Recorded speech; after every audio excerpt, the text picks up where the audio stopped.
I'm Lewis Vaughan-Jones. We are bringing you continuing coverage of the latest breaking news, the developments, the reports that Iran is striking a US-run military base in Qatar.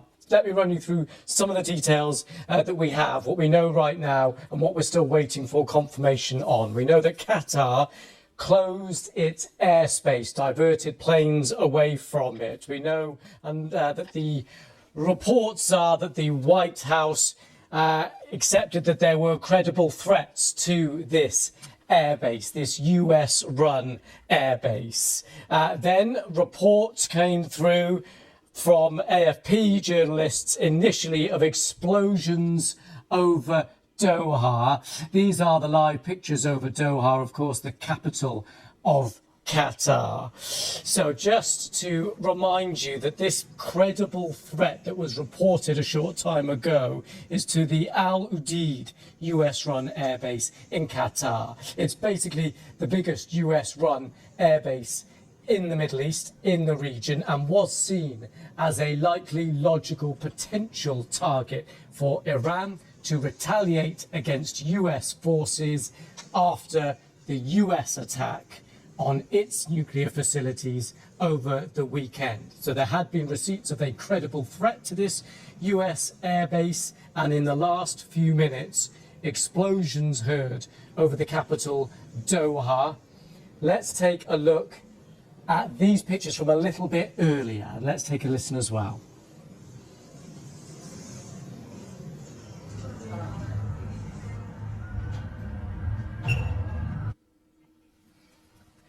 So those pictures were just from the last 20 minutes or so. We are back now to the live pictures just to explain the geography and the timing of all this. These are the live pictures of Doha, just gone 8 o'clock in the evening, as you can see there. And within the last 30 minutes, those pictures that we just ran showing those explosions being heard near Doha. Now, we understand that the credible threat was to the Al Udeid US-run airbase, not directly the civilian areas of Doha itself, but instead this US-run military airbase. Now, we understand precautionary effectively measures have been taken at this airbase. Planes potentially have flown out the way, and of course, defences at the ready.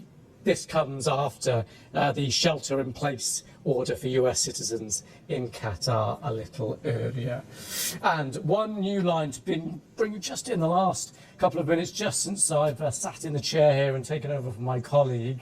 Donald Trump, we understand from the Reuters news agency, citing CNBC, citing an admin official. Slightly convoluted there, but I just wanted to give you where we're getting this from. The line is this: Donald Trump is currently in the Situation Room with the Defense Secretary and the Joint Chiefs. So, Donald Trump currently in the Situation Room with the Defense Secretary and Joint Chiefs. That is from CNBC, American network, citing an official in the administration, getting to us here via the Reuters news agencies. Our team in the US will be following that up. So, if you have just joined us in the last few minutes, these are the live pictures that we are showing you right now over Doha. The reason being that explosions were heard over Doha. Potential credible threat was suspected at the Al Udeid US-run military base. It's the biggest US base in the Middle East, in the region, and was seen as a potential target for Iran to retaliate after those strikes when the US got involved over the weekend and, of course, hit those nuclear facilities. So all these developments reaching us in the last 20, 30 minutes or so. So let's just try and pause for breath for a moment. Now we've established the live pictures and we've established those pictures of the explosion that we have. Let's speak now to the BBC World Service, Nafisa Konova. So just bring us up to date, given what we've just been learning over the last few minutes of how things stand there where you are. Luis, right now in Iraq also we heard and confirmed that Iraq's Al Assad base, which housing US troops, has been attacked but apparently, according to sources that talk to us, two missiles were fired toward Ain al-Assad, which is the US's biggest base in Anbar province. And these two missiles, as our military sources are saying, has been intercepted. And we still don't know that if this is the first wave of attack or this is all that Iran wanted to do, but we can confirm that Iran has carried out this attack, calling it's naming tidings of a victory. And it doesn't say more, Iran's news agencies, that what comes next, but they say that Iran simultaneously has attacked US bases in Qatar, Bahrain, Kuwait, and here in Iraq. It was expected. All these countries were in high alert, and this morning most American citizens in Qatar, they received first email from US embassy asking them to stay in sheltered area and not to come out until further notice. And then after that, a few hours after, officially the US embassy posted that warning on its X platform, and then that was followed by the UK warning to its British citizens in Qatar, asking the same precautionary step to take and stay in sheltered area. So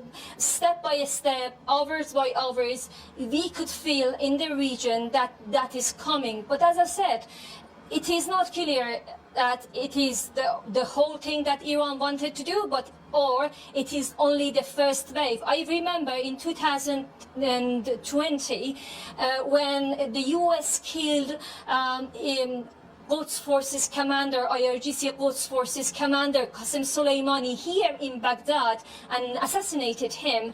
Iran answered, retaliated by firing 2 or 3 waves of ballistic missiles towards Al-Assad airbase and also Erbil airbase housing US and coalition troops. So it can be expected that this is only the first wave, or it can be only the thing that Iran just wanted to send a message to the US that it can reach its bases. Although this Al Udeid base, which is, you mentioned that it is the biggest and the most important base in the region, is massive and a very well protected bases. I have traveled to several US bases, and that is the most protected base I can tell. And before this attack, there was a lot of alarms and warnings, so that led to US forces evacuating their fighter jets and also some other equipments to safer areas. And Nafisa, more broadly now then, given these strikes, how does that change the international geopolitical balance of power there? How does it change relations between Iraq and Iran, and potentially here Qatar and Iran?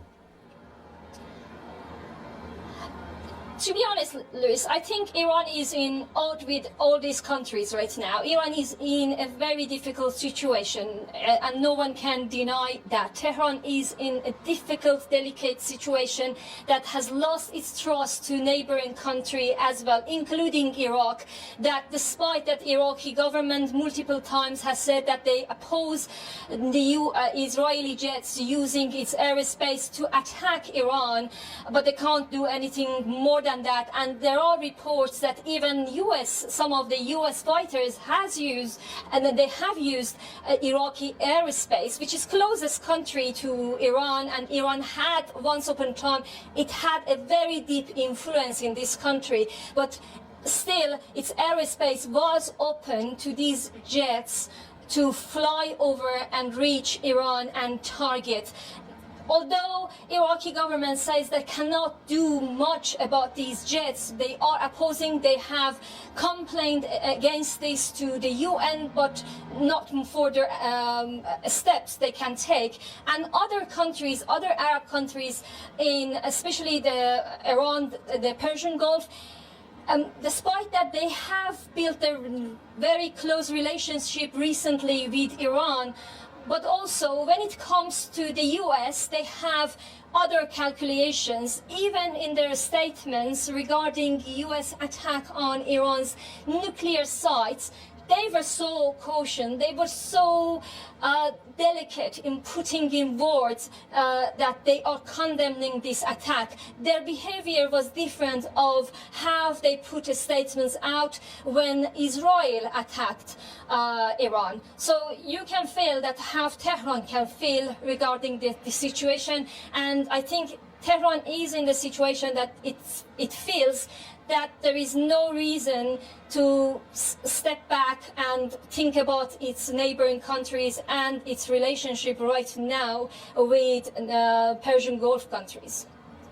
Avisa, thank you very much for the moment. So this is a fast-moving, fast-developing situation, of course. I just want to bring you again those latest pictures we have showing the explosions in the skies of Qatar. We will have them in just a minute. Apologies for that. We will just get those lined up again. They're the only pictures we have so far. Let's take a look and a listen.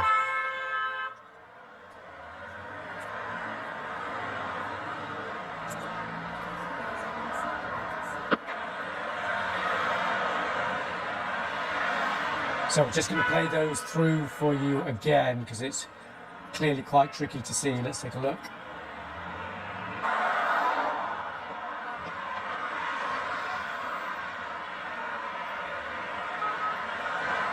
So that's the second time through there of those pictures. We will keep playing those pictures as well as keeping across the live pictures for you. So this is a developing situation. My colleague Siavash Adlan is with me here. Siavash, just talk us through the very latest, if you would. Well, I'm just going to give you the reactions coming out of Iran. A few minutes ago, Iranian state TV confirmed the attack as well. And then we had a statement coming out from the IRGC, which is Iran's Revolutionary Guards. They confirmed that they have carried out a missile attack against the US bases in Qatar, but nothing about Iraq. There was some reports about attacks on US bases in Iraq as well. They didn't mention Iraq. It was just about Qatar itself. Okay. They said that we have launched these missiles. They didn't speak of whether they had any reports of impacts or so on. They just described their attacks as very successful. And then you had another body in Iran, which is the High National Security Council. They also issued a communique, and they went into more details, saying that they fired 6 rockets. 6 is the same number of bombs that were used by the US to attack the Fordo site. They specifically mentioned that, so I guess it was a symbolic gesture, firing exactly 6 missiles. And they also stressed that we tried to avoid any civilian casualties. Our target was specifically the US base, and they also went at some length to say this has or should not have any impact on what they described as Iran's friendly and brotherly relations with our Qatari neighbors. So these 2 institutions have confirmed the attacks and the motives behind it. We haven't had any report yet of moments of impact, though some Iranian outlets are showing videos which we don't know, where they haven't been verified yet, showing one impact from the missiles as well, but that's not confirmed. So that's as much as we can tell you so far. Interesting, really interesting. And just give us a sense of background, those sources and the media in Iran. Just talk us through how credible they are, how they operate, and what kind of freedom remind us of the situation in the country. Well, the state media is obviously completely under the control of the state, so we just look at that mainly for confirmation of what we already want to get official confirmation from. So that's state media as a criteria of confirmation of certain kinds of news. Otherwise, the Iranian authorities have instructed the press and other media outlets other than state-run TV to be very careful of what they report. Very much similar to what the IDF is also instructing the reporters inside inside Israel, of not to show places where they think strategic targets might be placed and so on. Whereas in Iran, it's not adhered to as much. User-generated material in Iran is extremely rife, extremely prolific. So they keep on going on Instagram, and you can get a very good sense of the targets that the Israelis are hitting inside the country, across the country, military bases, infrastructure, and so on. And that's why a lot of news sources rely very heavily on those images coming out of Instagram in Iran.